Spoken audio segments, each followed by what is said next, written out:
আসবো? আসুন আসুন আসুন, বসুন। কেমন আছেন? ভালো আর কোথায় থাকলাম, কেন, কি হলো আবার? যেভাবে কন্টিনিউয়াসলি মার্কেট পড়ছে। দেখেন, এটা তো ন্যাচারাল জিনিস, মার্কেট আপস অ্যান্ড ডাউন, এটা ন্যাচারাল ব্যাপার, এটাতে তো প্যানিক হলে হবে না। শুনলাম মার্কেট 50-তে নেমে আসবে। মানে? মানে সেন্সেক্স 50,000-এ ফল করবে শুনলাম। কে বললো আপনাকে? খবর আছে আমার কাছে। না, ভালোই তো খবর রেখেছেন। দেখেন, একটা কথা মনে রাখবেন, যখনই আপনি ইনভেস্টমেন্ট করবেন কি না, ইনভেস্টমেন্ট সবাই আপনার মার্কেট আপস অ্যান্ড ডাউন, এটা ন্যাচারাল ব্যাপার। আপনাকে মনে রাখতে হবে লং টার্ম ইনভেস্টমেন্ট। তো এবার কি করা যায়, কি করতে যাচ্ছেন আপনি? আমি পুরো ইনভেস্টমেন্ট তুলে নিতে চাইছি। পুরো টাকাটা? হ্যাঁ, রিডেমশন করতে চাইছি পুরো টাকাটা। ঠিক আছে, আপনার যেটা ভালো মনে হয়। এমনকি আপনিও ভাবছেন আপনার ইনভেস্টমেন্ট নিয়ে? কোনো ডিসিশন নেওয়ার আগে ভিডিওটি লাস্ট পর্যন্ত অবশ্যই দেখবেন। যে সিচুয়েশনটিকে আমি দেখালাম সেই সিচুয়েশনটিকে বলা হয় প্যানিক সেলিং। তো আজকে আমরা জানবো what is panic selling, panic selling কেন করা হয়, প্লাস প্যানিক সেলিং থেকে ওভারকাম করতে গেলে কী কী করতে হবে। তো A to Z জানতে পারবেন। তো ভিডিওটি অবশ্যই মিস করবেন না, লাস্ট পর্যন্ত অবশ্যই দেখবেন। Panic selling driven by fear. আমরা বেশিরভাগ কী করি, যখনই মার্কেট ডিক্লাইন হয় না, ডিক্লাইন হওয়ার সময় আমাদের যেন বেশি লস না হয় সেই কারণে আমার এক্সিস্টিং ইনভেস্টমেন্ট থেকে আমরা কী করি, বের হয়ে যাই বা পুরো টাকাটাকে আমরা উইথড্র করে নিই। সেটাকে বলা হয় প্যানিক সেলিং। নর্মালি আমরা ভাবি যে যেন আমার আর বেশি লস না হয়, সেই কারণে আমরা কী করি, প্যানিকে এসে টাকাটাকে বের করে দিই বা মিউচুয়াল ফান্ড থেকে বা কোনো স্টক থেকে আমরা বের হয়ে যাই। This is called panic selling. এবার কথা হচ্ছে যে প্যানিক সেলিং করি কেন। দেখুন, একটা প্রথম হচ্ছে ফিয়ার অফ লস, মানে হারিয়ে যাওয়ার একটা বড় ভয় থাকে। আমরা যখন ইনভেস্টমেন্ট করি না, আমাদের মনে একটা চিন্তা থাকে যে আমার টাকা লসে যাবে না তো, আমার আজকে 1 লাখ টাকা আমি ইনভেস্টমেন্ট করেছি সেটা 50,000 হয়ে যাবে না তো, বা 40,000 হয়ে যাবে না তো, বা 80,000 হয়ে যাবে না তো, আমার একটা বড় ভয় থাকে। সেই কারণে আমরা কী করি, একটা প্যানিক সেলিং করে দিই। মানে আমাদের যখন মার্কেট ডিক্লাইন হয় আমাদের টাকা আমরা উইথড্র করে নিই। এটা হচ্ছে বড় রিজন। ঠিক আছে, সেকেন্ড রিজন হচ্ছে loss of aversion. That means আমরা একটা কথা সবসময় মনে রাখি বা দেখি, যখনই কারো 2 টাকা প্রফিট হয় না, 100 টাকা দিয়ে 2 টাকা প্রফিট হয়, যতটা আনন্দ না হয় 100 টাকা থেকে যখন 2 টাকা লস হয় না, প্রচণ্ড মন খারাপ হয়।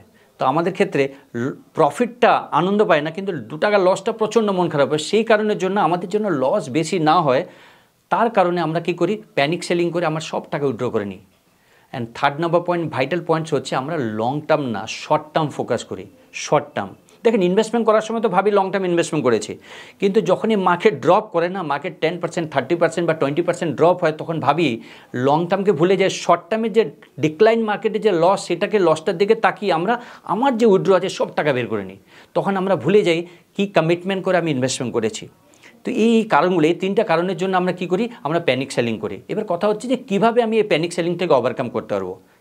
মেইন হচ্ছে এটা, মানে আমি কিভাবে আমার যে প্যানিক সেলিংয়ের ডিসিশন আছে সেটা থেকে আমি ওভারকাম করতে পারবো, আগামী দিনে ইনভেস্টমেন্টে আমি প্যানিক সেলিং নিব না। কিভাবে, 3খানা পয়েন্ট মন দিয়ে শুনবেন কিন্তু। হ্যাঁ, প্রথম পয়েন্ট হচ্ছে stay focus on long term investment. দেখুন, একটা কথা মনে রাখবেন, যখন আপনি ইনভেস্টমেন্ট করেছিলেন, কী কারণে ইনভেস্টমেন্ট করেছিলেন? কোনো গোল প্ল্যানিং করতে ইনভেস্টমেন্ট করেছিলেন, যে আপনার 10 বছর প্ল্যানিং ছিল, 15 বছর প্ল্যানিং ছিল, বা 20 বছরে বা 5 বছরে।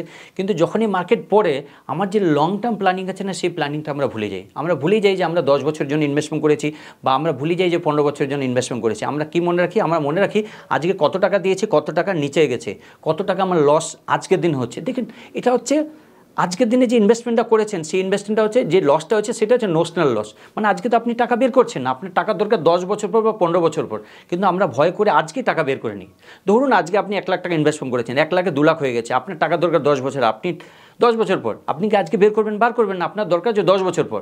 সেই ক্ষেত্রে আপনি 1 লাখ টাকা ইনভেস্টমেন্ট করলেন, সেই ক্ষেত্রে 80,000 হলো, আপনার প্যানিক করার তো কোনো কথা না, কারণ টাকাটা দরকার 10 বছর পর।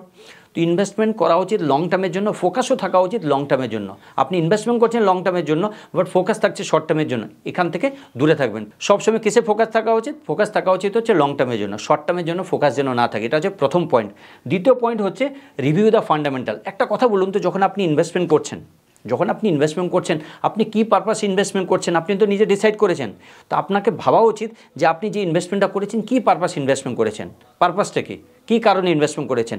এই কারণটা মনে রাখুন। ধরুন আপনি চাইল্ড এডুকেশন, চাইল্ড ম্যারেজ, তার মানে আপনাকে দেখা উচিত যে কী পারপাস ইনভেস্টমেন্ট করেছেন, সেটা মনে রাখা উচিত। শর্ট টার্ম কারেকশনকে মনে রাখা উচিত না। প্লাস এটাও মনে রাখা উচিত যে প্রোডাক্টে ইনভেস্টমেন্ট করেছেন তার ফান্ডামেন্টালি কতটা স্ট্রং আছে। যদি ফান্ডামেন্টালি স্ট্রং থাকে তাহলে আপনি লং টার্মের জন্য রাখুন, কেন শর্ট টার্মের জন্য আপনি ইনভেস্টমেন্ট করেননি, আপনি করেছেন লং টার্মের জন্য। ঠিক না, এটা করা উচিত। অ্যান্ড থার্ড নাম্বার পয়েন্ট হচ্ছে, যখনই মার্কেট কারেকশন হয়, স্পেশালি আমরা যারা এসআইপি করি, এসআইপিকে কন্টিনিউ করা উচিত। ধরুন মার্কেট কারেকশন হলো, আপনি এসআইপিকে কন্টিনিউ করলেন, তাহলে কী হলো, সেই ক্ষেত্রে নাম্বার অফ ইউনিট বেশি পেলেন। আপনি অলরেডি যে ইউনিটসগুলো পেয়েছেন তাতে আপনার অ্যাভারেজ আউট হলো, কী হলো, লোয়ার অ্যাভারেজ আউট হলো। ধরুন আপনি এসআইপি করেননি, আপনি লামসাম করেছেন, সেক্ষেত্রে আপনার যদি টাকা থাকে, সেক্ষেত্রে যদি টাকা থেকে এডিশনাল পারচেস করে আপনি কী করবেন, অ্যাভারেজ আউট করবেন। মার্কেট পড়াটা স্বাভাবিক। আপনি আগামী 10 বছর 15 বছরে 2-3 বার মার্কেট পড়বে বা 4 বারও মার্কেট পড়তে পারে, বা গত 10-15 বছর দেখেছেন 3-4 বার মার্কেট পড়েছে। 2019-এ দেখেন না, 2019-এ কোভিডের সময় 32% মার্কেট কারেকশন হলো, 9 মাসে 9 মান্থে সেটাকে রিকভারি হলো।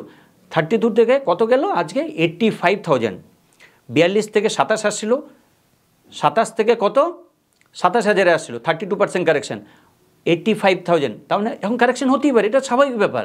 এটা না যে মার্কেট কন্টিনিউয়াসলি উপরে উঠবে, এটা হচ্ছে বাই নেচার। কারণটা হচ্ছে মার্কেট যদি ফ্লাকচুয়েশন না করে না, ও এক্সিস্ট করবে না, ওর একটা ন্যাচারাল জিনিস। তো সবসময় মনে রাখবেন যে আপনি লং টার্মের জন্য ইনভেস্টমেন্ট করছেন, শর্ট টার্মের জন্য না। And correction is temporary, growth is permanent, এই কথাটা সবসময় মনে রাখবেন। Correction is temporary. 2008-এ দেখুন না, 2008-এ 60% মার্কেট কারেকশন হয়, 18 থেকে 8-এ নিয়ে আসছিল, কিন্তু 2 বছর 2.5 বছরে সেটা রিকভারি হয়েছে। কোনো দিন হয়েছে যে মার্কেট কারেকশনে নিচে থেকে যায়নি। তো আমাদের কী করতে হবে, আমরা কী করি জানেন, আমরা ইমোশনাল ডিসিশন নিই। একটা কথা সবসময় আমি সবাইকে বলি, আমরা একটা বায়াসনেসের মধ্যে চলি, কি this is called herd mentality. Herd mentality কাকে বলে জানেন, আমরা গ্রুপে সব কিছু করি, মানে আমরা গ্রুপে ইনভেস্টমেন্ট করি, সবাই করেছে আমিও ইনভেস্টমেন্ট করছি, সবাই টাকা বের করছে আমিও টাকা বের করছি, আমার কোনো ডিসিশন নেই, আমার কোনো নলেজ নেই, আমি জানি না মিউচুয়াল ফান্ড কি, মিউচুয়াল ফান্ড কীভাবে কাজ করে। আমি কী করি, সবাই ইনভেস্টমেন্ট করেছে আমি ইনভেস্টমেন্ট করে দিলাম, বাট সবাই বলছে এখন মার্কেট পড়তে পারে বের করে না, আমি বের করে নিলাম। বাট এটা করা উচিত না।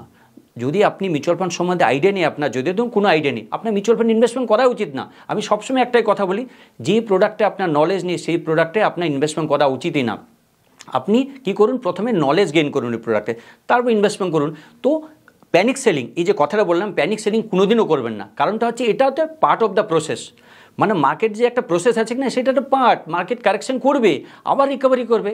আপনার কিসের জন্য ইনভেস্টমেন্ট করেছেন, লং টার্মের জন্য, আপনি সেটাকে ফোকাস করুন, আর অন্য কিছু ফোকাস করবেন না। আর আপনি যদি চান নলেজ গেইন করতে, না, আমরা প্রত্যেক মাসে একটা করে প্রোগ্রাম করি, হুইচ ইজ নিবেশ কা পেহলা কদম, প্রত্যেক মাসে অফলাইন অনলাইন।